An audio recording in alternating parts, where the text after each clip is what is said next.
14 жасқа толған балаларға арналған.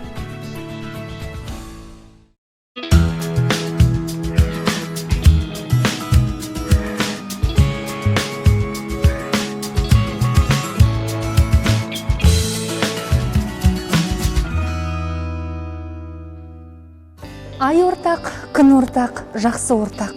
Биікке шықсаң, көзің ашылады, жақсымен тілдессең, көңілің ашылады. Бұл дана қазақтың қағидасы.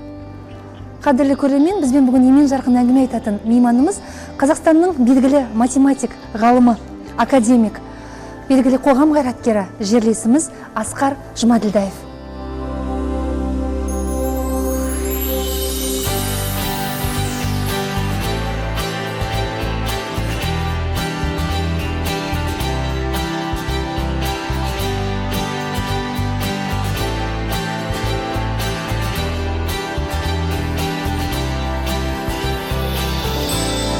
Асқар аға, елге қош келдіңіз.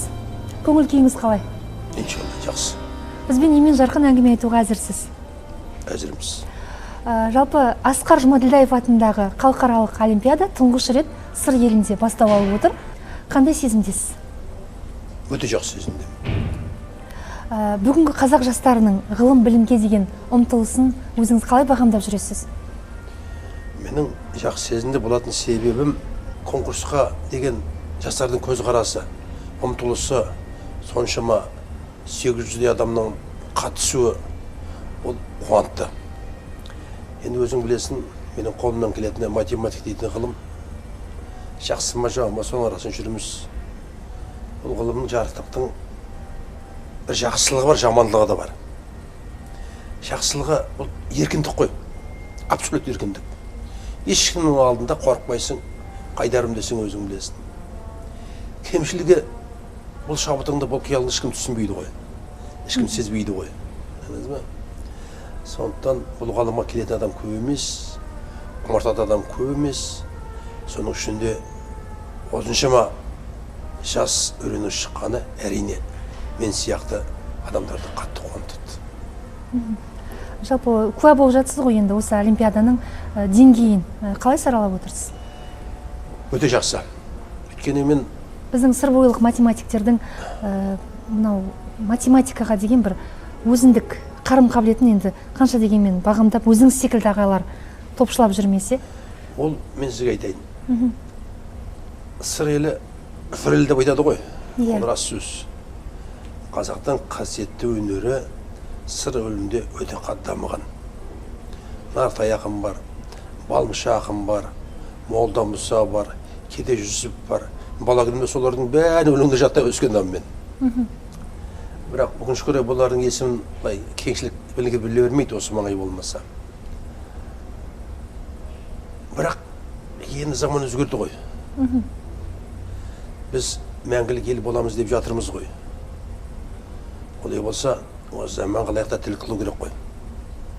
Сондықтан қазақтың жері, сырдың елі, тек қана жырдың елі болмау керек қой. Бүгінгі заман талабына сай кәсіпті игеру керек қой дейтін ой. Ол салада әрине бізде де мықты жастар бар. Тек қана ғылымда емес, спортта да, өнерде де, басқа салада да.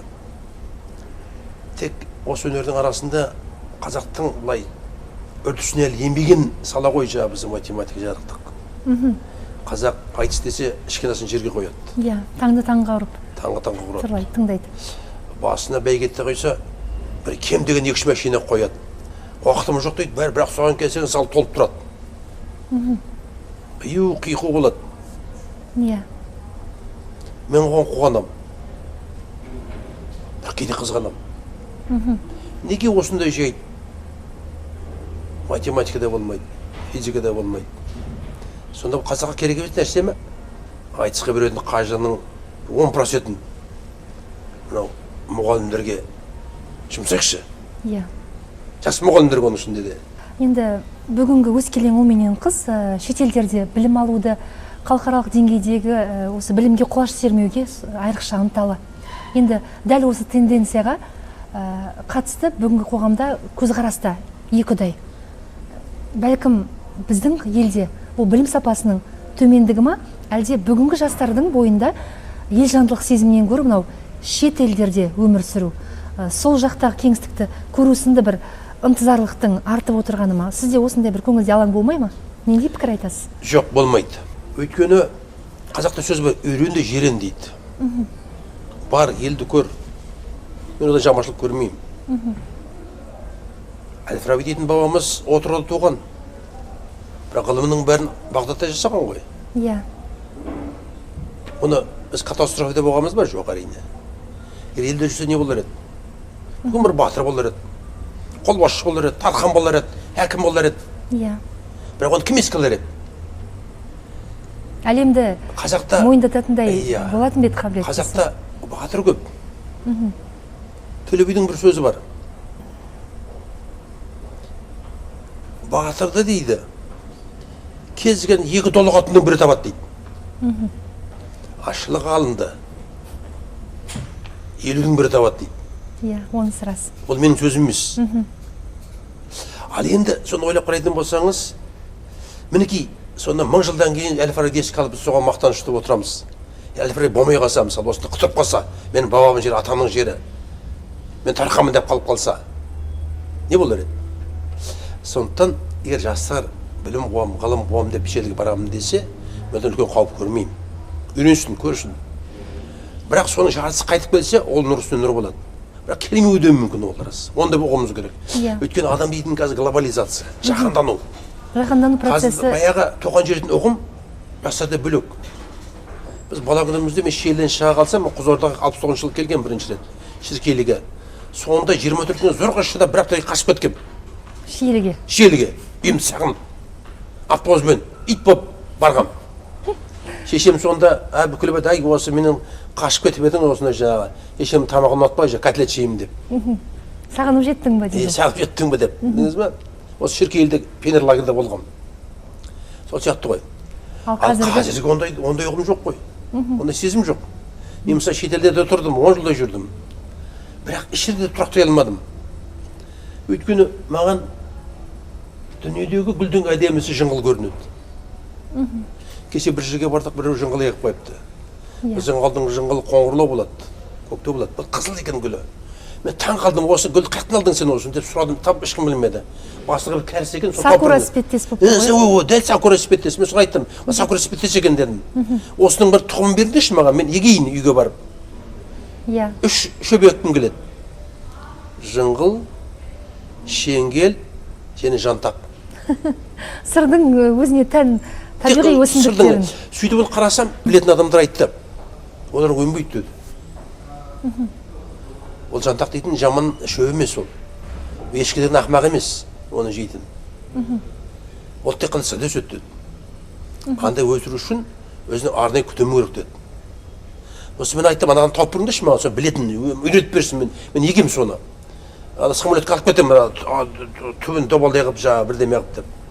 Өйтсем ол болмайды деді. Бірақ мен соны армандап жүрмін. Дегенмен, осы туған жердің топырағымен, соның шөбімен, жусанымен етене бір ішкі перзенттік махаббатты аңғартып тұр ғой. Дәл осы сіздің 3 қана шөпке осы перзенттік құрметіңіз, ынтызарлығыңыз. Ал енді мен айтқан алаң бүгінгі өскелең ұл мен қыздың бойында осы туған жер, туған топырақтың киесі, отан деген ұғымдардан гөрі мынау өзінің жеткен жетістігін әлемдік деңгейде қай жақта көрсете алады, мүмкіндіктерге ұмтылу және де қай жерде оған өмір сүруге қолайлы, сол жақта тамырын кеңге жаятындай бір батыстық менталитет қалыптасқан секілді. Шындығында сол жастар, біз сияқты жастар ақ. Тек соның формасы өзгерді. Мысалы, мен алғашқылы Қызылордаға келгенде, осында Олимпиадаға келгенмін тағы да. Сонда мен Қызылордадан ең таңғалдырған 5 этажды үйлер. 5 этаж үйлер. Біздің ол ондай жоқ қой. Иә. Сондай керемет таңғалғам. Бір ертегі сияқты көрінген. Қазір онымен сен таңғалдыра алмайсың.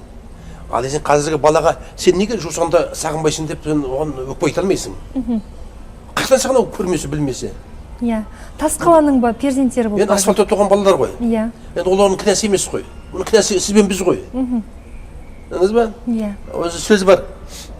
Ақындар ауылда туып Парижде өледі дейді. Әңгіме сондай болып тұр ғой. Иә. одан басқа не айтасың сен оған? Демек сен өзің өкпеңді айт ондайтын болса. Заманға өкпеңді айт. Білдің бе? Сондықтан бұларға да мен жастарға өте түсінікпен қараймын, құрметпен қараймын. Мен білетін жастардың былай сыртқы формасы бөлек болуы мүмкін. Тіпті саған ерсілеу көрінуі мүмкін. Саған сөз ұнамауы мүмкін, тірліктері ұнамауы мүмкін. Құрметі кемдеу көріну сияқты көрінуі мүмкін. Иә. Бірақ сондай заман туды. Сіз оған түсіністікпен, құрметпен қараңыз. Басқа мен ешқандай Жаңа заманның ұрпақтары қалыптасып жатыр. Бірақ олар бізге патриоттар кем деген сөз шықпайды бұдан. Бұлар ен сатып кететін сөз шықпайды бұдан. Тек формасы бөлек. Енді өзіңіз бір сұхбатыңызда бүгінгі қоғамға мынау шығармашылық иелерінен гөрі технократтар қажет деген пікір айттыңыз. Бұл пікіріңіз әлеуметтік желіде мынау зиялы қауым өкілдері, сондай қалың көпшілік тарапынан таласқа түскен бір пікірлердің бірі болды. Осы тұрғыдан келгенде енді өзіңіз, біз ойладық, Асқар ағамыз айтса, бұл астарсыз айтпайтыны анық, дегенмен артында бір үлкен пайым жатыр ғой. Осыны тарқатып айтып өтсеңіз. Айтайын. Маған өкпеленбеген ақын жоқ. Сен кішкене жұмсатып отырсың ғой. Мұқағали қазақтың ақиық ақыны. Иә. Мұқағалиды мойындамайтын қазақ емес. Мұқағали қазаққа керек. Бірақ қазақ дөнсе кімге керек ол? Ал біреуміз Абайды қалқан қыламыз дейміз. Абайды ұлы адам дейміз. Қазақ үшін ұлы адам, Абайға керек. Бірақ мен французға оны соншалықты қазаққа керек деп айта алмаймын. Олардың пікірінше Абайдың философиясы примитив. Абай қарапайым сөздер айтады. Сенбе жұртқа тұрса да қанша мақтады дейді. Әуретеді. Бес нәрсеге қашық бол, бесіншіге ғашық бол дейді. Оның француз айтады, ол белгілі нәрсе қонысы да. Неміс айтады, немістің Кант дейтін философы бар. Әлемдік деңгейдегі философия жасаған. Ондай философ қайда дейді. Диалектикасы қайда дейді. Ондай сөз жоқ Абайда. Диалектиканың жалпы сөз жоқ. Университет дейтін жалпы сөз жоқ. Академия жалпы сөз жоқ. Дейді. Аймаға еді өзі мынадай. Кешіріңіз. Мысалы, баяғыда біздің ауылға күзде ме бір орыстар келетін. Жетіп үйдегі суретіңізді қалып, осыны бір кел көктен алып кеп беретін. Атамыздың суретінен галстук тағып жаңағы, басына шаш қойып қоятын. Біз соған мәз болып отыратынбыз. Ай, шындығында өтірік қой. Сенің атаң ішуақта шаш қоймаған ғой. Сенің атаң ішуақта галстук тақпаған ғой. Бұл өтірік қой. Қолдан жасалған. Иә, сонда сен не ана шаш қоймапты, галстук тақпады деп сен атаңды боқтайсың ба? Бұл сенің тарихың ғой. Иә. Мінекей, Абайдың ұлылығы мен үшін. Абай не үшін мен ұлылығы? Неге мен Абайды мойындаймын? Абайдың 1500-де қойы болған. 17 әр қарасы болған. 30-40 жылқысы болған. Бірақ оның бірін өзі бақпаған. Өзінің айласындағы адамдар баққан. Абай өлең жазғанда, мен бастыққа ұнайын деп жазбаған. Ертең гонорар алайын деп жазбаған. Партия не деген деп жазбаған. Абай өз үшін жазған, өзінің ой қалай келді сөйтіп жазған, боямасыз. Егер ол жаңағы Канттың философиясын айтатын болса, кім сенеді оған? Кім қабылдайды? Оны кім қабылдайды? Иә. Оны ешкім қабылдамайды, ешкім түсінбейді. Сондықтан мен үшін Абайдың ұлылығы, Абайдың академик болмағандығында, Абайдың профессор болмағандығында, Абайдың өзінің қарапайым қазақи тілімен қазақтың болмысын бергендігінде. Абайдың алгоритм ғой сұмдық. Біріншіден сен мынаны істе, екіншіден мынаны істе, үшіншіден мынаны істе. Егер осы істемесең, не істейсің өзің біл. Байқайсыз ба? Категоричный бәрі де. Абайдың сөзі категоричный ғой бәрі де. Иә. Мінекей сонысымен ұлы. Жапон неге жұрттың барлығы мойындайды? Неге соған ұмтылады? Өйткені мынаны жапон шығарады. Өйткені мына аппараттың жапон шығарады. Өйткені мына Toyota деген машинаны жапон шығарады. Көшеде жүрсең, қозырдың жартысы Toyota мініп жүр екен. Иә, оныңыз рас. Сонда осының бәрін жасаған кім? Жапондар. Барғының қолында осы ноутбук. Иә, өйткені Жапон әлемге керек, дүниеге керек пайдалы іс жасайды. Сонда Жапонды мойындайды. Жапондық тірлік дейтін ұғым бар. Жапондық жұмыс, жапондық сапа дейтін ұғым бар. Жапондан шықты деген сөз, сапасы мықты, пайдалы, ыңғайлы деген сөз. Жұрттың барлығы мойындайды. Иә. Жапондық репутация дейтін ұғым бар. Намыс дейтін нәрсе, жапон былай деп оған, егер сенің ана Тойотаның бір жері бұзылып қалса, ол бүкіл миллиардтаған доллар шақырып өзінің еліне апарып соны несін бұрап саған жібереді қайтадан. Өйткені жапонның товары нашар екен дейтін ұғым шықпау керек. Сапалы болу керек мейлінше. Өйткені осы репутация дейтін ұғым бар, репутация. Намыс деген осы. Жапонның жылы 1 грамм алтын шықпайды, 1 грамм мыс шықпайды, 1 литр мұнай шықпайды. Соған қарамаса әлемді жаулап алады. Неге? Өйткені Жапон технokraттық ел, технологиясы дамыған ел. Технологиясы дамығасын жұртқа пайдалы істер жасайтын болғасын жұрттың барлығы мойындайды. Сіздің айтып отырған пайымда ұлттың ұлт ретінде әлемдік жаһандық кеңістікте жоғалып кетпей, өзін мойындатып қалу үшін біздің қоғамға дәл қазіргі таңда технократтар қажет. Міндетті түрде. Оны өйткені әлемде не істеп сол тірлікпен шұғылдануымыз керек. Өйткені сіз айтасыз, менің тіліміз бай, поэзиямыз керемет, тарихымыз терең, тамаша сөздер. Бірақ бәрі бос сөз.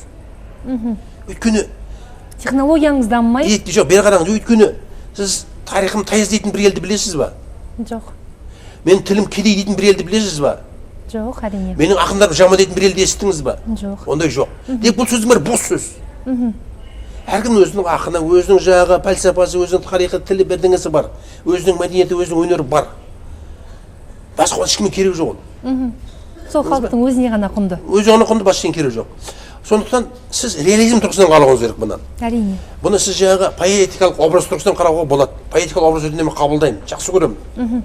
Өйткені айтып отырмын ғой, Мұқағали менің ең сүйікті ақыным мысалда, оны жақсы көремін. Енді өзіңіз сырдың перзентісіз, елдің арда азаматысыз. Жалпы есіміңізді, өзіңізді қадірлейтін қазақ мақтаныш тұтып айтып жүреді. Дегенмен енді осы сізбен біз сүріп жатқан, сізбен біз сүйетін осы елде көз көріп, жанымыз көзайым болатын жетістіктер де жоқ емес болар. Айта отырыңыз. Мысалы, осы келген сайын байқаймын, Қызылорданың көшелері тап-таза болып қалатын сияқты. Баяғыда мен алғаш келгенде Қызылордаға ағаш өспейтін сияқты көрінетін. Ағаш егет, бірақ жасылдан кейін өліп қалады. Тұз шығып жатады бәрі де. Мен білмеймін, дәріге ме білмеймін, тұз көргенім жоқ ішінден. Жап-жасыл. Жап-жасыл болып тұр. Тіпті жыңғыл өсіп тұр кеше әдемілеп. Мен соған ғашық болып тұрмын мысалы. Иә. Көрінген жерге барсаң, шам деген жанып тұр, асфальт деген бұрын батпақ жоқ, алғашқы батпақ болатын барлығы да. Ондай жоқ. Үйлер салынып жатыр, кеше мына жерге көрдім, мынау алаңды айналып жүрдім. Мына жерге бір әдемі үй салып қойыпты, Құдай салмасын. Сонда үй болса бір алуға болады екен, бір ойлап қойдым бір өзімше. Кейін пенсияға шықтық қой, мүмкін бір келіп жатсақ, бір алып қойсақ, елге келіп жатсақ дегендей, бір-екі бөлме үй алып қойып, сөйде былай андасынан келіп тұратындай жер екен. Мұны Арбат дейтін жер әдемі жер екен негізінде. Әрине. Кеше түнде қыдырдым, Алматыда жер жоқ, мен сізге айтайын. Өйткені ананың көше шығып алып велосипедпен жүрсеңіз, қандай керемет. Жақайып көшесі. Балаларға ойнауға қандай ойбай керемет. Жақайып көшесі дейтін біздің ауылдың адамдар жасап қойыпты, шиелінің жағаға. Мен ол қатты қуандым, әдемі жасап қойыпты. Сол көшемен былай жүрсең, ол да бірталай демалыс екен. Бұрын білемін ғой, баяғыда келгенде осы жердің бәрінде ескі үйлер тұрушы еді ғой бәрде. Ескі үйлер білемін ғой баяғыда. Қазір оның бәрі жоқ. Демек нені көрсетеді? Біріншіден қаланың көркейіп жатқаннан ұмтылыс бар, өзгеріс бар. Басшылардың пиғылы дұрыс, көзқарасы дұрыс байқайды. Елге жанашыр. Елге жанашыр. Әсіресе мынау мен талайын көрдім ғой бұлардың барлығында. Мына Қырекеңнің бір жақсылық жері, бұл өшірдің азаматы ғой өйткені. Иә, туған ел деп жүреді. Туған ел деп жүреді. Осы мен бұнымен бірталай сөйлестім. Одан мен сезіндім, мұны шын осы жердің жанасы болды өзі. Мысалы мен Алматыда жүремін, менің кімге керегім бар ойлап қарасам, маған звондайды. Осындай іс-шара болайын деп отырса екен. Осындай туған жер тағзым, басқа бірдеңе келіп кетті. Мен күлем, бәрін тастап. Иә.Аңыз ба? Ондай бұрында да бір ешкім шығарған жоқ ондай. Ешкім айтқан да жоқ, елеген де жоқ, сонда ештеңе болған жоқ қой. Талай адам болды бәрібір. Иә. Әйтпесе онсыз да келіп тұрмыз ғой. Шақырмаса да келемін мен. Біздің кеше мен құрметті азамат атақ берді. Мен айттым, Құреке, енді шақырсаң да келем, шақырмасаң да келем дедім. Оның бәрі де ойлап қарасаңыз, елдің кішкене былай өзгерісі, пиғылы дұрыс екенін көрсетіп тұр ғой енді. Әрине. Енді бүгінгі көз ашық көкірегі ояу қазақтың ата-анасы, жас ата-аналар өзінің баласын мейлінше білімді болсын деп мектептен бөлек түрлі білім орталықтарына, баланы дамыту орталықтарына көптеп беруде. Жалпы баланың дамуы мен қалыптасуы үшін бүгінгі таңда біздің елде мүмкіндіктер де шын мәнінде мол секілді. Әйткенмен осынау үдеріске кейбір мынау елдің үлкен ағалары, осындай орталықтарға бармай-ақ, мысалға осындай түрлі дамыту мекендерінде болмай-ақ, мынау Асқардай біздің ұлдар өсіп жетілді ғой. Жаңа өзіңіз айтқандай Қырымбектей ұлдар білімді өсіп Мәскеуде білім алды ғой. Неге бүгінгі бәрі жаппай үдеріс осындай деп пікірлер де айтылып қалады қайшы. Сіз өзіңіз қалай қарайсыз осы тенденцияға? Менің кезімде онда күржік болған жоқ қой. Күржік болса мен баратын едім ғой мен ондайға. Білдіңіз бе? Мен математика бару себебім келген басқа мүмкіншілік болған жоқ қой менде. Егер маған мысалы сурет салатын болса сурет салатын едім. Мен бірінші дипломның қандай екенін білесің ба? Мен бірінші дипломды балдырған журналдың дипломын алғам, сурет салғам мен. Керемет сурет салғансыз. Енді өзімше сурет салғам, өзі керемет оқыдым. Бірақ маған ешкім үйреткен жоқ. Иә. Күржік болған жоқ, ешкім білмейді. Қалып. Егер біреу үйретсе мен суретші болып кетермін, кім біледі ана қаяқтан біледі. Мүмкін болар еді ғой енді. Сондықтан мен оны өйтіп ойламаймын. Егер сіздің күржікке баратын мүмкіншілік болса, балаңыз барамын десе барсын. Оны сіз неге ұстайсыз? Дамысын жан-жақты. Дамысын. Жетілсін. Өйткені оның зияны болмайды. Мысалы менің кіші балам бар, пианино ойнайды. Құстар әнін керемет тартады. Моцарт керемет тартады. Өзі ұнайды. Мен қайдан тарағанын білмеймін әйтеуір. Мен үйретемін, мен пианино ойнай алмаймын. Бірақ үйренгім келеді, бірақ анда қазір қаяқтан қолым жүрмейді. Ана ойнайды. Аңыз ба? Сондықтан егер бала үйреніп талпыныс қылса, кез келген ғылым болса, ғылымның бәрі жақсы. Кез келген өнердің бәрі жақсы ғылымның. Пианинода үйренсін, скрипкада үйренсін, домбырада үйренсін, ән айтсын, бокста шығалар, бәрі жақсы. Ешқандай кедергі салмаңыз. Ұнаса. Кейін өзі үйреніп, біреу қалады, біреу қалады, қалса қала берсін. Зияны болмайды ғой. Бүгінде енді осы математиканы меңгертуде батыс елдерінен келген ментальный арифметика деген тәсіл кең қолданыста. Бүгінгі қазақтың балдырған бүлдіршіндер сол ментальный арифметиканы меңгере отырып, қандай да бір мынау білімге қатысты талаптардың үдесінен шығып жетістіктерге жетіп жүр. Әйткенмен, дәл осы ментальный арифметика баланың психикасына кері әсер етеді деген тұжырым және бар. Бұл тұрғыдан келгенде өзіңіз қандай пайым айтасыз? Бұл ғылым емес. Ол ғылым емес ешқандай. Ол кезінде бұл жапондардың ойлап тапқан тірлігі. Жапонда айттым ғой, кез келгенде өнерге айналдырып жібереді деп. Есеп шот бар ғой, кәдімгі шот. Бет сатылады есептейтін. Жапондардың сатылайтын өнері. Мысалы біздің өнеріміз әр сызықтың бойында 10 тас тұрса, олар 5 тас тұрады. Осы 5 таспен есептейді. Болды, басқа ештеңе емес. Қазір компьютер заманында ол қып-қызыл ақымақтық. Сіз мысалы қолыңызды бейді ербеңдетіп, мысалы 5 сам қалсаң 5 самға көбейтесіз. Не пайдасы бар? Калькулятор бар ғой, мына аштан есептеп дейсің ба? Бірақ секунд есептеп береді. Мұна не керек онда саған? Иә. Сондықтан ол босқа басты салмаққа түсіру. Қанша қаражат төлеп оқытып жатыр? Иә, оны қаражатын айтпай-ақ қояйын. Енді жұрттың ақшасы көп болса, өзі бергісі келсе, қалай бере берсін. Өйткені ақымақ болса, оны алдау күнә емес. Сондай қағида бар бизнестің. Ақымақ болсаңыз, сіз неге алдамауым керек? Сондай әңгіме. Сондықтан мен бұл жерде олардың ішіне араласпаймын. Әркім өзі енді темекі тартқаннан. Дегенмен мынау зиян ба шын мәнінде баланың дамуына? Өйткені мен көрем айналамдағы туыстың балалары делік кішкентай. Жаңағыдай қолын өзі біртүрлі аспанға көзін алартып, бірдеңе есептеп, сөйтіп қолдары бір әрекеттері тосын көрінеді. Мынау жапонның айтады, мысалы карате дейтін өнер бар. Қолын бүйтіп бербеңдетіп жатады. Жапон сондай жақсы көреді. Өз өнер сондай. Иә. Біз соны қайталап отырып, ештеңесі жоқ. Мұнда тұрған немене бар? Үйреніп берсем, мен аса зиянын көріп тұрғаным жоқ, енді шынын айтсам. Бірақ оның ешқандай пайдасын көріп тұрғаным жоқ. Бірақ дүниеде пайдасы жоқ нәрселер көп қой. Әйтсе өмір бойы сол жағы 10 таң батсаң көйтіп, миын салмақ түсіріп оған, ол қып-қызыл ақымақтық қой. Білдіңіз ба? Кейін өзі ақылы кіргесін қояды. Ал негізінде кәдімгі таза ғылымды үйрену керек. Егер сіз шынымен жағы бір мойыңызды дамытамын десеңіз, ең тамаша өнер скрипка үйреніңіз. Миды қалай дамытады. Фортепиано үйреніңіз, миды қалай дамытады. Білдіңіз ба? Түсінікті. Енді өзіңіз қайта-қайта менің бала күнімде деп айтып қалып отырсыз. Бүгінгі ғалым, әйгілі математик, қайраткер Асқар бала күнінде қандай бала болды? Қаншалықты арманшыл еді? Қалай өсіп жетілді? Менің атам болды Жұмаділда дейтін, менің әжем Өлібайда дейтін. Сол енді кейде қарайым, әжем бір намаз оқыған бірден мағанда Аллам не айтып отырады деп. Ұзақ оқиды, не оқиды деймін ғой. Тыңдап қарасам, бүкіл балалар немелерін атын атап шығады екен. Соны ойлаймын, мүмкін тілек тілейді. Тілек тілейді ғой. Мүмкін сонда мен осы уақытқа шейін жеткенім, жетістігім бәрі осы әжемнің дұғасының күші шығар осы. Қалқым болып жүрді деп ойлаймын. Менің атам жарықтық 95-інде дүниеге кетті, мен ол кезде 10 жаспын.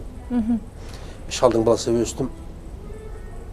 маған ешкім ештеңе деп ондай оған еркек өстім. Бетіңізден қаққан жоқ? Ешкім. Шешемді атынан тап дегендей.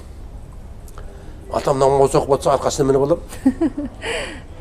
Оған ешкім мені қуған жоқ. Тайт деген жоқ. Соны ойлап қарасам, менің атам сонда нағыз мұсылман дос кісі екен ғой деп. Бір артық әңгіме айтқан жоқ. Қазір онда шалдар жоқ сияқты маған. Қасиетті шалдар ғой. Сол шалдың бір өзіміз болдық қой. Біздің тілгіміз мынау. Бала күнде енді яғни кемпір шалдың баласы болып өстіңіз, батыл болдыңыз, ерке болдыңыз. Ал енді одан өзге өзіңіздің бала күндеріңізден қандай естеліктер көз алдыңызға келеді? Бала күнімде мен енді мынау ғылымға, кітапқа құмар болдым, шынымды айтсам. Біздің ауылда Белгібай дейтін шал болатын. Балымжанның өлеңдерін айтып отыратын. Мен өз баланың өлең жаздым, мен шынымды айтсам. Мен өлең бірталай жаздым кезінде. Тіпті анау өскен өрге басылып та тұрды кейбіреулері. Бірақ кейін әкем, атам қайтыс болғаннан кейін өзі өмірдің не екенін бірден білдік қой. 10 жасқа келдім, бірден ешкім еркелей қараған жоқ. Сарт-та-сырт болды. Бәрі орнына түсті ғой бәрі содан кейін.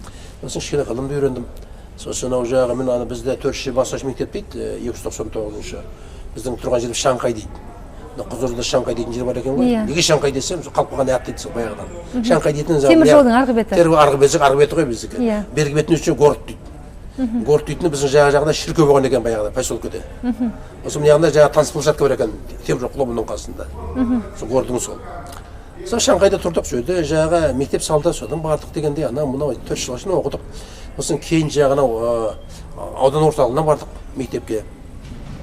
Онда 2 мүмкіншілік болды, біреуі жаңағы қазақ орта мектебі 45-ші, біреуі Аламанас мектебі. Мен қазақ орта мектебін таңдадым. Өйткені 2 этажды екен. Ана 1 этажды. 2 этажды екен, маған бір үлкен бір мәртебе көрінді. Сосын таңдаған себебім Шиелде 2 кітап магазині болды. Біреуі қаланың ортасында, ауылдың поселкенің ортасында, біреуі мектептің дәл алдында. Менің ең жақсы көретін жерім кітапханаға бару еді. Өзі кітаптың құны 4 тиын тұрады, 4 копейк, арзан. Қасек Баяндаев, Өтежан Тұрманжанов, сол кезде шығарып жүрген соны алып оқитын мен бәрінде. Менің бала шағым сондай болып өстім енді. Кітап құмар болдыңыз? Кітап құмар болдым, оны оқыдым. Сосын Армашыл дегенде. Өзіңіздің отбасыңызға қатысты сауал жолдасам сөз соңында. Енді отбасы дейтін ең ұлы құндылық қой ұғынғанға. Сіздің өзіңізді білетін қазақ, өзіңіздің алтын басыңызды қадірлейтін қазақ үшін сіздің отбасыңыз жұмбақтау бізге айта отырсаңыз? Екі жеңгелеріңді ұлы жүзден болды. Біреуі атақты қазақтың ақиық ақыны Туанбай Молдағалиевтің қызы, үлкен жеңгелерің. Онымен біз Москвада таныстық, сонда жүрдік. Екеуміз бірге оқыдық Москвадан. Одан 2-3 балам бар. Бір ұлым қайтыс болып кеткен. Сосын екінші енді мынау қазақтың тақыр ақыны Мұқағалидың қарындасы. Албанның қызы. Өзіңіз ақындарға жақын жүреді? Өзім жақын жүремін, шын. Өйткені шын жақсы көремін. Неше ұл, неше қыздың әкесісіз? 2 ұл, 2 қыз ғой.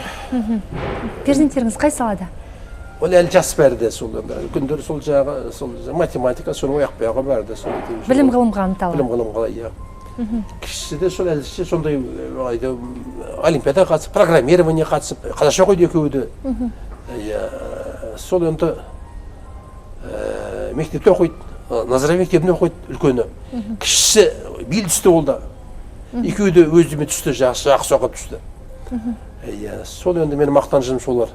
5 алып кетсе қуанам.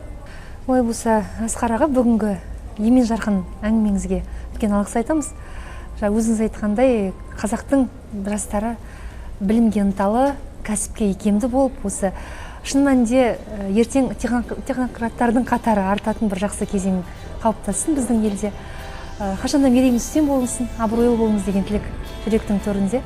Бүгінгі әңгімеңізге рахмет айтамыз. Өзің сияқты ақындар да көре берсін. Сен сияқты ақындар да менен интервью ала берсін. Рахмет көп-көп.